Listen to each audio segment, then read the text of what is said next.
Muy buenos días a todas y todos. Hoy presentamos, como informa la presidenta, las leyes secundarias en materia energética que complementan las reformas constitucionales en áreas y sectores estratégicos.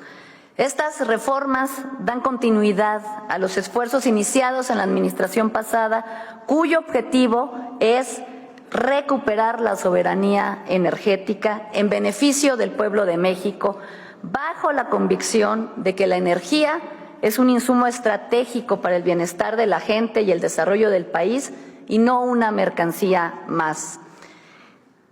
Y representan la reversión de reformas, de todas las reformas neoliberales que se implementaron desde 1992 en este sector y que tenían como objetivo la desaparición de las empresas públicas del Estado y la privatización sin control del sector energético. Estas reformas, podemos decir, este paquete de reformas secundarias, son la base que faltaba para garantizar un sector energético fuerte, confiable, sustentable, pero teniendo como centro la soberanía nacional y la justicia social. Este paquete de reformas, en este paquete de reformas legislativas incluyen 6 leyes principales y la armonización de otras 5 más. Se expide la Ley de la Empresa Pública del Estado Petróleos Mexicanos, la Ley de la Empresa Pública del Estado Comisión Federal de Electricidad, la Ley de Planeación y Transición Energética, la Ley del Sector Eléctrico, la Ley del Sector Hidrocarburos y la Ley de la Comisión Nacional de Energía. Se retoma la planeación desde el Estado. Gracias a estas modificaciones, podremos contar nuevamente con instrumentos de planeación seguros y vinculantes de mediano y de largo plazo para coordinar e impulsar y regular el desarrollo del sector y también la transición energética. Se expide la Ley de Planeación y Transición Energética como mecanismo rector, donde se reconoce la importancia del sector hidrocarburos en la transición y no solo la del sector eléctrico como ocurría anteriormente. Se simplifican los instrumentos y se fortalecen a su vez en términos de planeación, reduciéndose de 15 a 6, teniendo como base, por supuesto, el Plan Nacional de Desarrollo y sus objetivos fundamentales de bienestar de la población. Se establece la estrategia, el programa sectorial de energía, se retoma la conformación del Balance Nacional de Energía, se hace el Plan de Transición Energética, el Plan de Desarrollo del Sector Eléctrico y el Plan de Desarrollo del Sector Hidrocarburos. Y muy importante, se reconoce por primera vez el concepto de justicia energética para reducir las desigualdades en el acceso y en el uso de la energía, garantizando los recursos para la atención prioritaria de la población más vulnerable de nuestro país. Y se crea también el Sistema Nacional de Información Energética en la CENER y un Consejo de Planeación Energética como órgano supremo de coordinación. Como lo ha mencionado la presidenta, esta reforma evita la privatización que fomentó la reforma de 2013. Con estas reformas, lo más importante es que se devuelve Pemex y CFE al pueblo de México como empresas públicas. Dejan de ser empresas productivas, no así van a disminuir en términos de productividad y de eficiencia, simplemente dejan el concepto de privatizadas, de empresas privatizadas y se devuelve al pueblo de México como empresas públicas para beneficio de la nación, es decir, se evita la privatización. Se determina que las actividades que realicen estas 2 empresas del pueblo de México nunca pueden ser consideradas monopólicas, como actividades monopólicas, pues cumplen la función social de proveer servicios públicos estratégicos para toda la población y todos los sectores.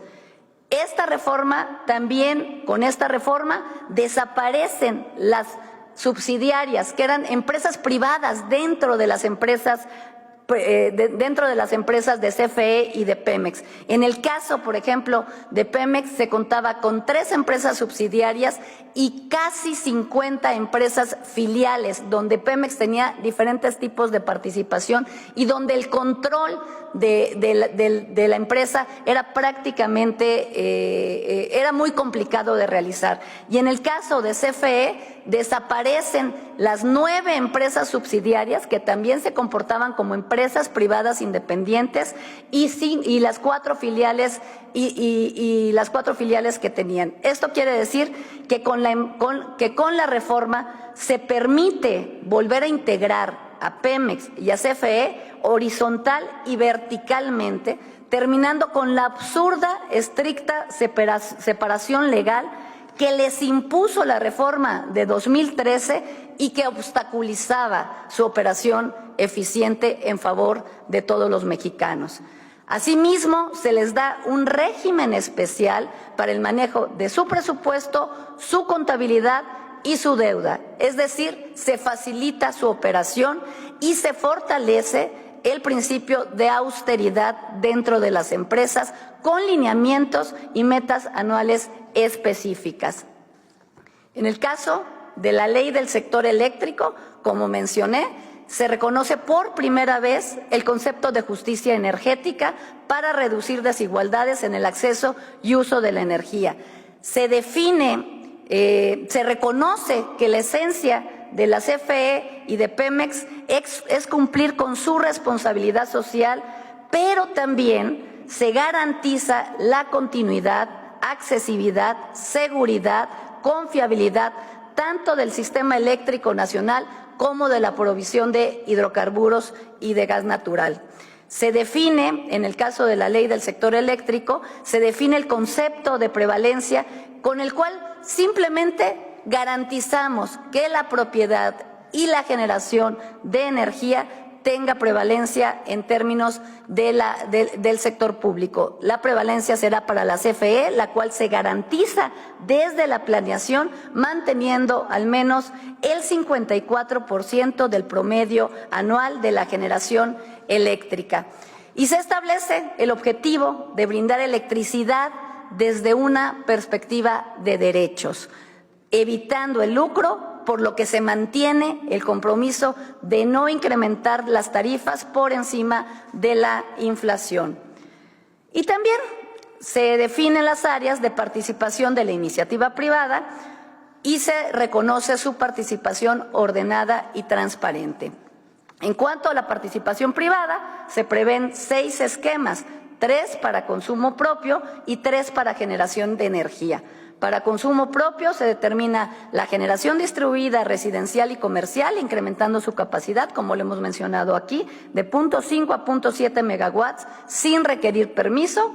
El autoconsumo aislado, que permite instalar una capacidad ahora de entre 0.7 y 20 megawatts con un permiso expedito y sencillo, y un trámite sencillo. Y en cuanto a las 3 figuras para la generación eléctrica, se podrá realizar contratos de producción de largo plazo con entrega de energía a la CFE, con la posibilidad de que al final los activos de estas plantas pasen a la comisión. Se permitirá también la generación a través de inversión mixta, siempre manteniendo el 54% de participación de la CFE, compartiendo, eso sí, riesgos y beneficios. Y finalmente se mantiene la figura de generador eléctrico para venta y productos en el mercado eléctrico mayorista. Es importante resaltar aquí que se mantendrá el mercado eléctrico, pero siempre garantizando la confiabilidad y la seguridad del sistema por parte del Estado mexicano. En cuanto al sector hidrocarburos, los principales cambios están enfocados también en fortalecer a Pemex, otorgándole preferencia en la determinación de las áreas de exploración y extracción, así como la posibilidad de decidir si se asocia con privados en contratos mixtos. También se incorpora el derecho petrolero para el bienestar como nuevo régimen fiscal simplificado para Pemex, con lo que se disminuye su carga fiscal y se eleva su rentabilidad. Se rescata la industria petroquímica nacional, que también fue abandonada con la privatización, y se rescata la producción de fertilizantes gratuitos en beneficio del pueblo y los agricultores más vulnerables de nuestro país. Y se mejora también la trazabilidad de los hidrocarburos, haciendo obligatorio la entrega de información desde la entrada de los combustibles hasta su distribución en gasolineras. Dentro de los esquemas de inversión para exploración y extracción, es importante resaltar que se suma a la figura tradicional de asignación a Pemex una figura que permite la asignación a Pemex para realizar contratos de desarrollo mixto, con la cual Pemex podrá complementar sus capacidades y financiamiento.